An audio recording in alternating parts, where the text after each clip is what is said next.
આજે 23 માર્ચ શહીદ દિવસ સ્વાતંત્ર્ય સંગ્રામના વીર સપૂત એવા શહીદ ભગતસિંહ સુખદેવ અને રાજગુરુએ દેશદાસ સાથે હસતા મોઢે ફાંસીના માંચડે ચડી ગયા હતા. ભારતના આ વીર સપૂતો શ્રદ્ધાસુમન અર્પણ કરવા માટે અંકલેશ્વર શહેર ભાજપ યુવા મોરચા દ્વારા પુષ્પાંજલિ કાર્યક્રમ યોજવામાં આવ્યો હતો. જવાહર બાગ સામેના સિનિયર સિટીઝન બાગમાં આવેલા સ્ટેચ્યુ પાર્ક ખાતે યોજવામાં આવ્યો હતો.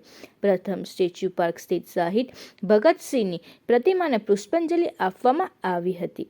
ત્યારબાદ તેમની છબી સમક્ષ યુવા તેમજ ભાજપના હોદ્દેદારો અને કાર્યકરોએ શ્રદ્ધા સુમન અર્પણ કરતા પુષ્પાંજલિ અર્પી હતી. આ કાર્યક્રમમાં ભરૂચ જિલ્લા યુવા ભાજપ પ્રમુખ શક્તિસિંહ પરમાર, શહેર ભાજપ પ્રમુખ ધર્મેન્દ્ર પુષ્કરના, અંકલેશ્વર ભારતીય જનતા પાર્ટી યુવા મોરચાના હોદ્દેદારો તેમજ ભાજપ કાર્યકર અને પાલિકા પૂર્વ સભ્યો ઉપસ્થિત રહ્યા હતા.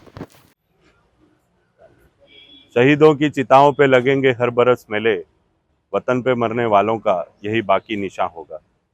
23 માર્ચ 1931ના રોજ 3 નવયુવાનો હસતા મુખે ફાંસીના માંચડે ચડ્યા અને દેશ માટે બલિદાન થયા.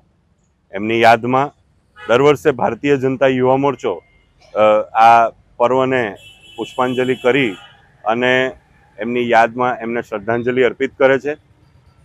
આજરોજ અંકલેશ્વર શહેર ખાતે યુવા મોરચા દ્વારા પુષ્પાંજલિનો કાર્યક્રમ યોજવામાં આવ્યો હતો, જેની અંદર અમારા જિલ્લા યુવા ભાજપના પ્રમુખ શક્તિસિંહ પરમાર અને જિલ્લાના કોષાધ્યક્ષ જગદીશભાઈ, જિલ્લાના ઉપપ્રમુખ શ્રી નૈનાબેન અને અન્ય જિલ્લાના હોદ્દેદારો, શહેરના હોદ્દેદારો ઉપસ્થિત રહ્યા. આનો હેતુ એટલો જ છે કે અમને યાદ કરતા રહીએ કે સદા લોકોના હૃદયમાં અને યુવાનોના હૃદયમાં તેઓ જીવિત રહે અને પ્રેરણા આપતા રહે. અસ્તુ.